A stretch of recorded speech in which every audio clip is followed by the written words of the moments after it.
नमस्कार दोस्तों, आज हम अपना थर्ड चैप्टर स्टार्ट करने वाले हैं। आवर चेंजिंग अर्थ, हमारी जो बदलती पृथ्वी।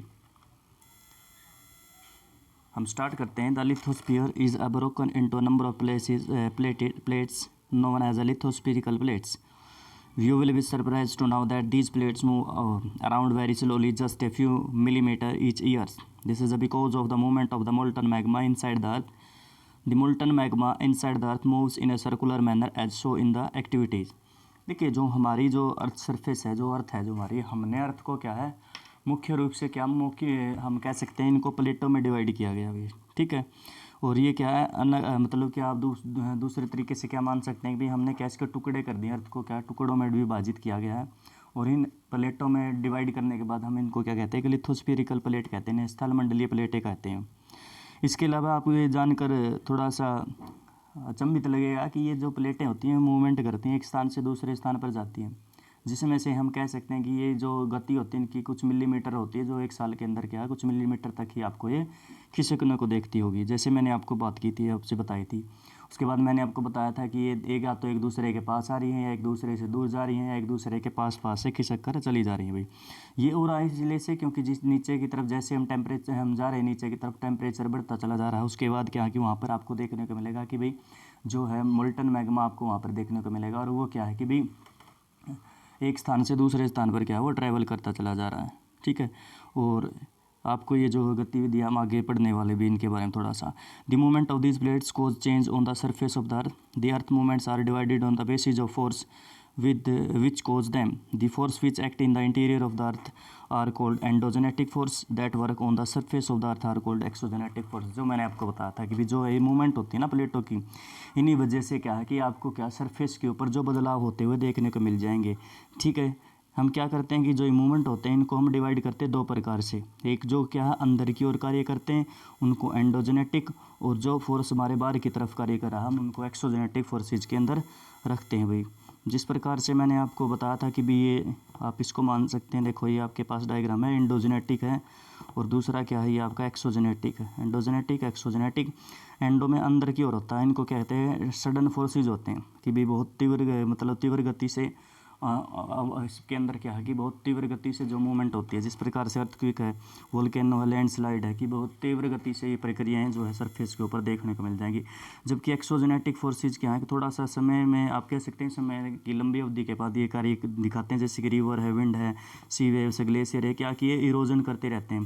सरफेस है, इसको चलेंगे तो क्या है ये इसको इरोड करते चले जाएंगे और उसके बाद इसको कहीं ना कहीं डिपॉजिट भी करेंगे सीधे तौर पर। Endogenic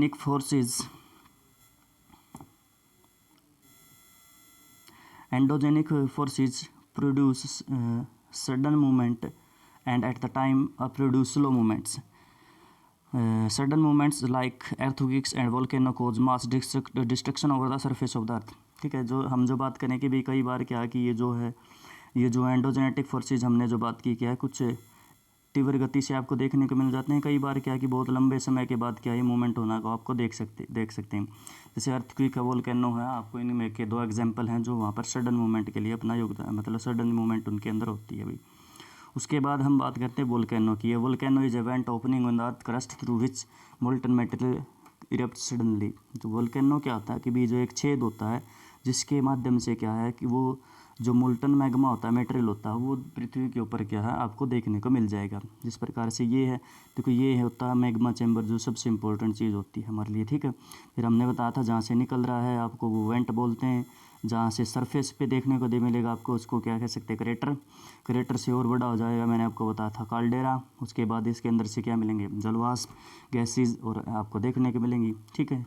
इसके बाद क्या कि similarly when the lithospherical plate move the surface of the earth vibrates, the vibration can travel all around the earth, these vibrations are called the earthquakes.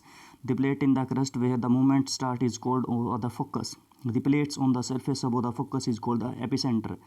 Vibration travel outwards from the epicenter as waves. Greatest damage is usually closest to the epicenters and the strength of the earthquake decrease away from the center. देखो जो हमारी जो दूसरे प्रकार की गतिविधि है वो उसी प्रकार से, जैसे मैंने आपको पहले भी जो हमारी लाइव क्लासेज में थे हमने वर्णन किया था कि जो प्लेटें हैं या तो वो एक दूसरे के पास आ रही हैं, ठीक है, या वो एक दूसरे से दूर जा रही हैं या फिर क्या वो एक दूसरे से खिसक कर चल रही हैं भाई।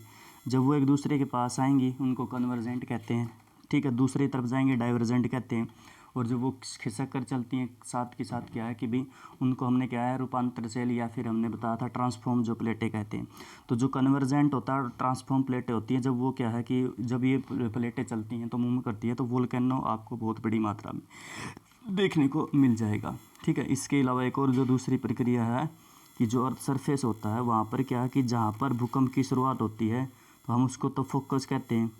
इसके अलावा उसके बिल्कुल 90 डिग्री एंगल के ऊपर सरफेस पे सबसे पहले जब ये वेव्स पहुँचती है ना, तो इन वेव्स को इनको क्या सिस्मिक वेव्स कहते हैं। जैसे प्राइमरी है, सेकेंडरी है और एल वेव्स होती है 3 प्रकार की। तो इन वेव्स को क्या कहते हैं, जब ये वेव्स क्या है कि सॉरी जब हमारी क्या सरफेस के ऊपर पहुंच जाती है तो इसको एपिसेंटर कहते हैं भी, ठीक है। उसके बाद क्या है कि भी जहाँ पर ये हमारा जो एपिसेंटर होता है सरफेस के ऊपर, जो स्थान इस एपिसेंटर के नज़दीक होते हैं वहाँ पर जो डिस्ट्रैक्शन है, जो हमारा जो नुकसान है वो आपको सबसे ज़्यादा देखने को मिलेगा। इससे दूर जाने पर आपको जो है जो नुकसान की बात करते हैं वो आपको कम देखने को मिलेगा भी, ठीक है। उसके बाद है although earthquakes cannot be predicated and impact was certainly be minimized if we are prepared beforehand। देखिए हम क्या है कि हमने बात की कि ये सडन होते हैं, एकदम से होने वाली जो प्रक्रियाएं हैं, तो हमें क्या है इसके बारे में हम प्रिपेयर हो सकते हैं। सिर्फ हमें ये नहीं पता कि अभी आ सकता है, जैसे हम बैठे हुए हैं यहाँ पर भूकंप तो अभी भी आ सकता है, लेकिन हम क्या करें, हमें सिर्फ हमारे पास एक चीज़ बचती है कि हमें पहले से ही प्रिपेयर होना पड़ेगा, कि हमें कुछ प्रक्रियाएं करनी पड़ेंगी जिससे क्या हम इसके जो असर को कम कर सकते हैं। रोक तो नहीं सकते लेकिन इसके असर को क्या कर सकते हैं, हम कम किया जा सकता है। Some common earthquakes predicate method adopted locally by the people include studying animals behaviour, fish in the ponds get agitated, snakes come to the surface. देखो इसके अलावा कुछ प्रेडिकेशन होती है, आप कह सकते हैं कि कुछ माना जाता है कि भी जिस प्रकार से क्या है कि भी हम बात करते हैं कि जब अर्थक्वेक आने वाला होता है कि उसके जो है पशु पक्षियों का जो व्यवहार होता है थोड़ा अजीब प्रकार से हो जाता है। इसके अलावा क्या है कि भी जैसे जो फिश होती हैं वो भी थोड़ा सा मतलब विचलित हो जाती हैं। या फिर हम जो बात करें जो स्नैक्स होते हैं, जब अर्थक्वेक आने वाला होता है तो वो क्या करते हैं, अपने बिलों से निकल कर बाहर सरफेस के ऊपर आ जाते हैं। तो ये कुछ फैक्ट जो कुछ है हम ये कह सकते हैं कि भी हम अपनी तरफ से क्या कुछ चेतावनी के रूप में हम इनको समझने का प्रयत्न करते हैं, जिसकी वजह से क्या इस अर्थक्वेक के जो है प्रभाव को कम किया जा सकता है भाई, ठीक है। उसके बाद इसके साथ जो जुड़े हुए शब्द हैं मैं और दो बता देता हूँ। 2 शब्द और होते हैं कि भी इस एक तो इसको जो है वेव्स होती है ना सिस्मिक वेव्स, इन सिस्मिक वेव्स को क्या किया जाता है, इनको वहाँ पे ग्राफ पे प्रदर्शित किया जाता है जिसको सिस्मोग्राफ कहते हैं। इसके अलावा जो दूसरी बात होती है कि भी सिस्मोग्राफ के अलावा जो दूसरी प्रक्रिया ये होती है कि भी जब इसको मापा जाता है तो इसको मापने के लिए क्या एक पैमाना यूज किया जाता है जिसको हम क्या कहते हैं, रिएक्टर स्केल का नाम देते हैं। तो रिएक्टर स्केल को क्या है, रिएक्टर स्केल के ऊपर इसको मापा जाता है भाई, ठीक है। इसी से जुड़ा हुआ एक और टर्म है जो तुम्हारे पिछले पेज पर आपको देखने को मिलेगी। ये देखो जो वेव्स होती हैं, वेव्स मैंने आपको बताया कि 3 प्रकार की वेव्स हैं, जैसे प्राइमरी है, सेकेंडरी है और तीसरी को क्या है एल वेव्स कहते हैं। जैसे प्राइमरी वेव्स क्या होती हैं कि ये तीनों माध्यमों से गुजर सकते हैं और इनकी जो स्पीड की बात करते हैं 8 से लेकर 14 किलोमीटर प्रति सेकंड के रूप में देखने को मिलती है। जबकि जो सेकेंडरी वेव्स आपको देखने को मिल रही हैं ये क्या है कि ठोस जो माध्यम होता है इसको ठोस माध्यम में आपको ज़्यादा चलती हुई देखने को मिलेंगी, और जो तरल माध्यम होता है उस तरल में क्या है ये ख़त्म हो जाती हैं। और जो लॉन्ग वेव्स होती हैं, लॉन्ग वेव्स में आपको एक विशेषता मिलेगी कि ये तीनों माध्यम में से गुजर सकती है और जो पृथ्वी के जो सरफेस के ऊपर क्या है सबसे ज़्यादा मात्रा में ही देखने को मिलती हैं। इसके अलावा जो दूसरी बात हम जो मानते हैं इसके अंदर क्या है कि भाई जो सरफे ये जो हमारी लॉन्ग वेव्स होती हैं ये सबसे ज़्यादा खतरनाक होती हैं क्योंकि ये क्या लंबे समय तक क्या करती हैं, ट्रैवल करती हैं भाई, ठीक है। उसके बाद देखो यहाँ पर भी आपको देखने को मिलेगा, ये रहा जो मैं आपको बता रहा था earthquake measure and Richter scale, आप पढ़ लेंगे इसके बारे में ज़रूर। उसके बाद पढ़ते हैं हम मेजर लैंडफॉर्म्स, ठीक है, कि भी जो ये तो अंदर की ओर कार्य कर रहे थे, अब हम बात करेंगे कि जो बाहर की ओर कार्य होते हैं उनके द्वारा कौन कौन सी स्थलाकृतियाँ और कौन करने वाला होता है इनको। The landscape is a being continuously warm away by the 2 process weathering and erosions. जो ये प्रक्रिया होती है ना 2 प्रकार से होता है, एक तो वेदरिंग होती है, एक इरोजन होता है। तो वेदरिंग का मतलब क्या होता है, break down of the rocks on one place, कि जब चट्टानें क्या अपने स्थान पर टूटना फूटना शुरू हो जाती हैं तो उसको तो वेदरिंग कहते हैं।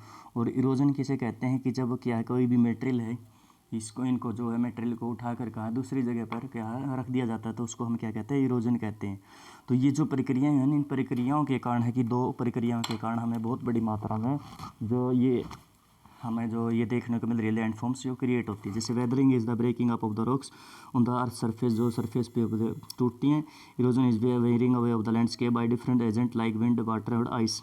The eroded material is carried away by the transported by water, wind extras and eventually deposit. This process of erosion and deposition will create a different landform of the surface of the earth. और उसके बाद क्या कि आपको विभिन्न प्रकार की जो है स्थलाकृतियाँ आपको यहाँ पर देखने को मिल सकती हैं भाई। ठीक है, बस भाई आज के लिए हम इतना ही करेंगे, फिर हम अगला काम जो है बाद में ही करेंगे। आज के लिए इतना काफ़ी।